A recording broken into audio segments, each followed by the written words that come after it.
ये है शक्ति अम्मा, जो स्वच्छ गांव मिशन के तहत गांव के लोगों को स्वच्छता रखने और कचरा प्रबंधन के बारे में शिक्षित करती हैं।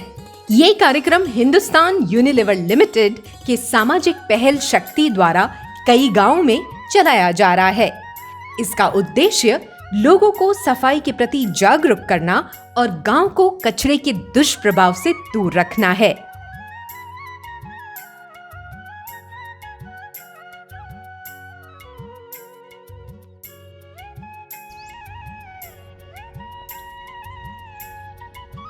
गप्पू, गप्पू, जल्दी आओ, शक्ति अम्मा की अगली कक्षा का वक्त हो गया है।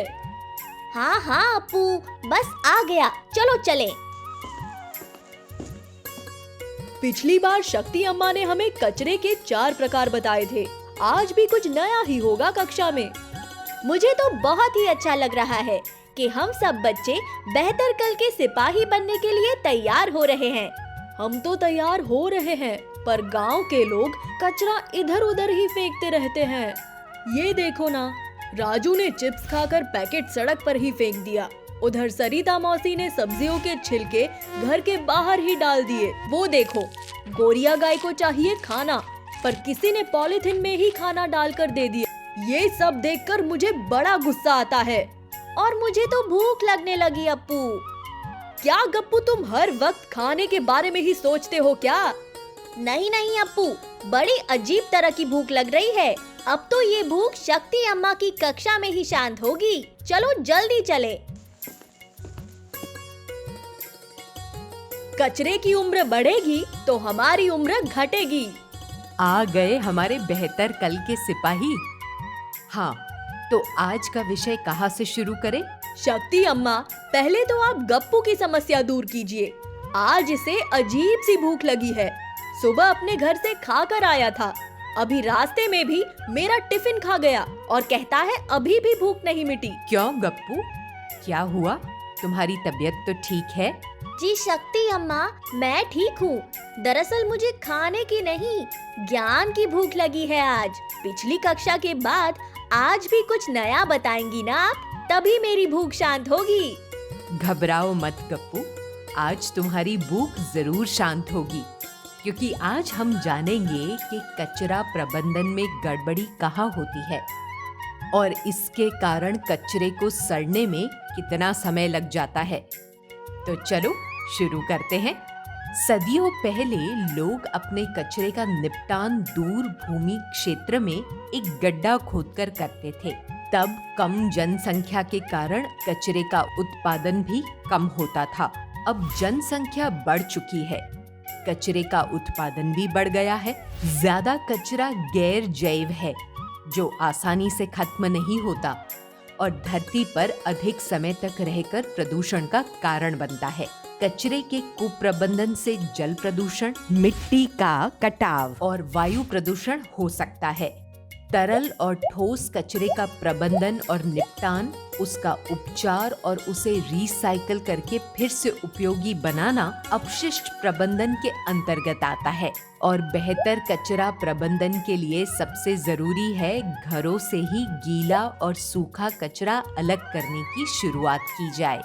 ऐसा लग रहा है शक्ति अम्मा कि एक दिन ऐसा आएगा जब कचरा बढ़ता जाएगा और इंसान कम हो जाएंगे। ऐसा दिन कभी ना आए, इसके लिए ही हम आज तैयारी कर रहे हैं, बेहतर कल के सिपाही बनके। अगर हम सब ने मिलकर कचरा प्रबंधन का मूल मंत्र समझ लिया तो भविष्य फिर से सुंदर और हरा भरा हो जाएगा। बिल्कुल सही कहा अप्पू। आज की स्थिति को देखा जाए तो भारत में 77% कूड़ा खुले में फेंक दिया जाता है, 18% की खाद बनाई जाती है और 5% पुनः इस्तेमाल यानी रिसाइकल किया जाता है। हर साल करीब 80 लाख टन प्लास्टिक महासागरों में मिलता है। फिर तो ये पानी के जीव जंतुओं को भी बहुत नुकसान पहुंचाता होगा। हाँ बिल्कुल, और ये नुकसान इसलिए होता है क्योंकि सभी कचरा पूरी तरह खत्म नहीं हो पाता।